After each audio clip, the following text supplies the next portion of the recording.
Hey, Steve Wagner here. This is one of many buyer agency training videos I've made, and it's using a form that's used to take control of a orientation meeting. It's a universal form that can be used not only with buyer agency orientation, but maybe a listing presentation or even working with commercial clients. And so the whole perspective of this is using this form in conjunction with working with buyers. And so let me fly up about 50,000 feet and explain to you how this form fits in with working with buyer, the process of working with buyers. And so you've gotten a buyer's lead and you're kind of angling towards setting that first appointment, which I want to be a orientation. And so I guess you'll go ahead and pre-qualify them first before you go to the orientation, because you want to make sure they're worth even meeting with and spending that kind of time. And then you will set the appointments. And then you do what I call a buyer orientation. I urge all agents not to just jump in the car and start looking. It's a prescription for potential disaster. You'll probably get by 3 out of 4 times with no problems doing that. But sooner or later, you're going to run into some of those nightmare situations and realize that had I done that buyer orientation, possibly some of the stuff would not be turning out the way it did.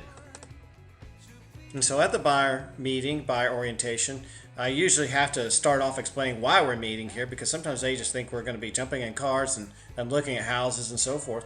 The next thing I want to complete what I call a buyer questionnaire. And then kind of in conjunction or attached to that is this definition of success form that this video is all about. I also want to give a snapshot of the market. I'm talking about days on the market, absorption rates, sales price, list price ratio, and I'm going to explain how this all ties in with the goals and the strategy. The next thing I want to do is explain the process in detail and in a sequential manner. And I want the buyer to know all the team members that are at their disposal and the options they have in that department. And so I want them to know the key decisions they're going to be making along the way and the ramifications of certain decisions or choices. I'm going to go over common mistakes or landmines with the buyer, with the seller, and with both agents. I want them to be very educated on the whole process. And then this is real important to me, and I'll go over this more. This is not a full buyer orientation video. It's just really giving you a little bit of a macro approach. But I want them to sign an agreement, to the 7 agreements or something like that. And I've got one of those. I got a few different videos on that. With some are 5 agreements, some are 7, some are 9. But they need to understand that we all agree to certain rules and protocol. And then I want to explain agency options. And keep in mind, throughout the whole process, I'm having them initial things, make decisions here, discuss this. And I just kind of, slyly throw 2 forms in front of them. One's a customer acknowledgement form. One's a buyer's agency agreement. I make it very simple. You can either have me work for you or not work with you. Just make a choice. And then I kind of turn my head and start working on some other things. 9 times out of 10, they just sign it like they've been signing everything before. And it's really not a big deal. And I always want to have a buyer's agency agreement. Okay, so then we start, obviously we want to give them something, what they thought they were coming to do. We want to start looking at properties either on paper or on a screen somewhere. And then we want to, before we start showing, we want to do a pre-qualify round 2. And then we want to obtain a qualification letter or approval letter, schedule showings. We could have already scheduled them contingent on the meeting going well. Make offer, do the negotiations, get into binding agreements, handle due diligence, attend a closing. But before we do all that, we need to have a buyer orientation, and one of the chief forms, one of the chief processes in the buyer orientation is to go over the defining client success worksheet. You got to know how to define success. And as the title reads, there are 10 elements to this, and the subtitle is planning and strategizing for success, clarifying, prioritizing, and unifying. That's creating roles and duties. And so let's go to number 1. And as I said, this is a universal form, but today is about working with buyers. And so I want to circle this right here, saying that it's the ultimate goal is to find one of the top 5 suitable available homes. We're trying to find the number 1 home, but a top 5 is really what we're trying to hone in on. And how are we going to do this? Well, we're going to consider all the things below in that prioritized manner. And this part's really important. I want the buyers to go ahead and list all the potential parties or advisors who are going to determine success or failure, go or no go. I just want to know about all the advisors, because a lot of times there's this phantom uncle advisor on the West Coast that's has all the powers, making all the decisions. So I'm going to try to get them to list all the people, and I want to know what percentage of influence they have on whether this is a success or a failure, or determining success, and on the decisions.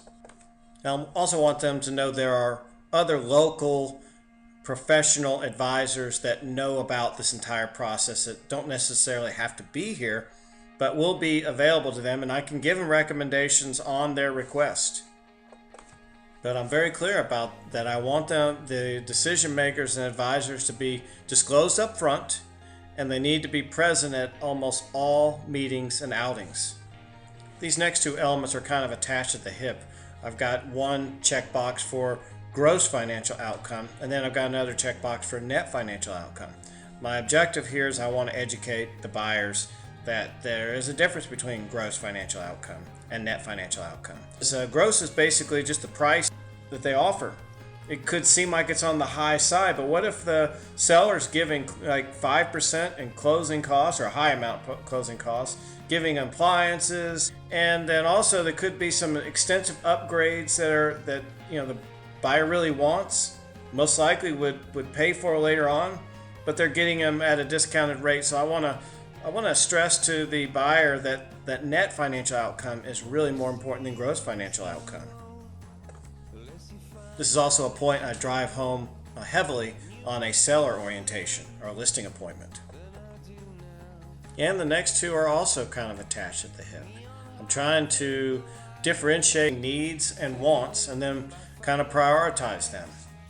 And so let's quickly go over the final five here. Timing is just issues like, when do you need to close? Is it a really strong, hard, specific date? Are there timing issues that we have to put at the forefront here? The next one is efficiency. We're talking about the value of time. I like to go explain to like a doctor or a lawyer or someone like that, hey, we don't need to be spending 50, 60 hours on this thing. Do you realize how much money you're losing? Sometimes you could be penny wise and dollar foolish.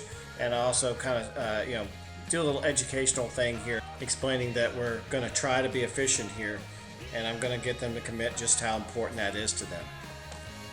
I've got the word drain here. I'm mostly talking about emotional drain, stress, anxiety, but it also could be physical or mental drain as well. And I want to see if they've got any particular decision makers here or people that are affected by the whole search. Could be a grandmother, a mother, or it could be children, animals, whatnot. What kind of a priority are we talking about in protecting them from a drain or stress? In every transaction, we have to consider safety and security, but I want to talk to them about the ones that I know are obvious, and I want to hear what they have to think about how safety and security plays into the whole scheme of things. And then other just covers anything we haven't thought of, something that comes out of the blue that they come up with. And so to finish things up here, you want them to go ahead and list their priorities 1 through 10, and you want them to define within that 1 to 10 what exactly are they talking about. Be very clear, and then we kind of want to talk about who's responsible for what. And this is a very good tool for getting people to clarify what they think success is going to be and going after it. Please watch the related video, Defining Client Success, Role-Playing with a Buyer. That should really help you understand how this tool is to be used. Well, thank you for tuning in. I hope you found this useful. Good luck in using it.